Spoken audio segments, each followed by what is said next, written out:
एकादशी का सभी वैष्णव भक्तों को जय श्री कृष्ण, जय जय श्री राधे।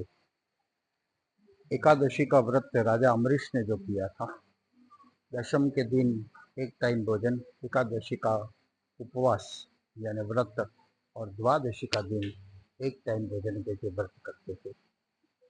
उस समय दुर्वासा मुनि आए और द्वादशी और त्रयोदशी दोनों एक साथ में हो गई। दुर्वासा जब आए तब सोचे कि स्नान संध्या करने आता हूँ, तब तक तो त्रयोदशी आ जाती है। तो अमरीश राजा ने क्या किया, हाथ से जल लेकर आचमन किया और एकादशी का व्रत पूर्ण किया।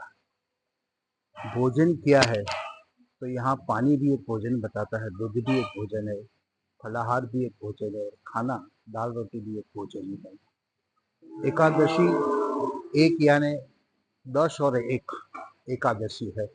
10 दिन अपना है और एक दिन भगवान के लिए जो अर्पण करना है वही एकादशी है। एकादशी यानी एक सेविंग बचत है। हम कितना अनाज लेके आए हमारे भाग्य में, हम कितना श्वास लेके आए और हम कितना जल लेके आए वो हमें को पता नहीं है।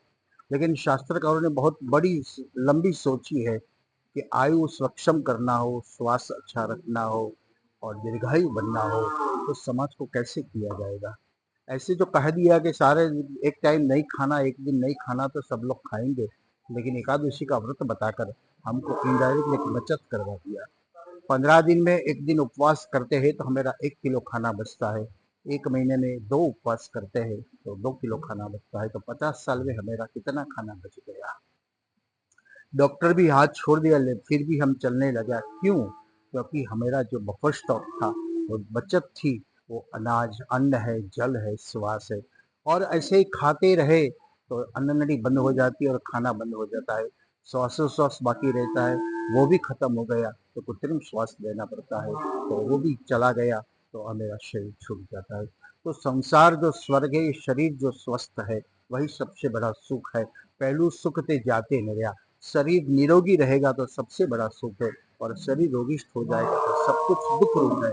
और इसीलिए ऋषि मुनि ने एकादशी का जो व्रत बताया है, उपवास और अपवास 2 ऑप्शन हो गया।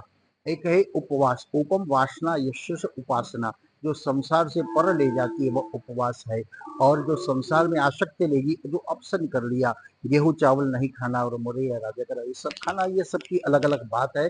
लेकिन व्रत जो बताया गया है वो शरीर को प्रमाण से भोजन लेना चाहिए और मन परमात्मामय बन सके। इसलिए गीता में जो बताया, युक्ताहार विहारस्य युक्त चेष्टस्य कर्मसु युक्त स्वप्न बोधस्य योगो भवति दुखा। योगी लोग हजारों साल तक जीते थे, दुख को भी दूर करते, रोग को भी दूर करते थे, क्योंकि वो आहार निहार और प्रत्याहार प्रमाण में वो शरीर के संयम से ही अपना जीवन व्यतीत करते थे। तो ये व्रत भी इनडायरेक्टली यही सोच रहा है कि आपको संसार के स्वर्ग में रहना है तो शरीर को स्वस्थ रखिए, शरीर को निरोगी रखिए और वही स्वर्ग अपने लिए। बाकी शरीर बीमार है और सब कुछ है तो भी हमारे लिए अच्छा नहीं है, लेकिन कुछ नहीं है और शरीर स्वस्थ है तो सब कुछ हमेरा है। तो यही भगवान की कृपा है। एकादशी का व्रत हम भी ऐसे ही करें कि हमारा शरीर स्वस्थ निरोगी रहे और भगवान की कृपा प्राप्त करिए। अभ्यर्थना साथ आज पवित्र एकादशी का जो व्रत है, जो पवित्र होकर परमात्मा के चरण में अर्पण करते हैं, ये सूत्र के डोरे बना के पवित्र देकर हम भगवान के पास जाता है, लेकिन उनका भाव जो है कि अपना अंतकरण शुद्ध करके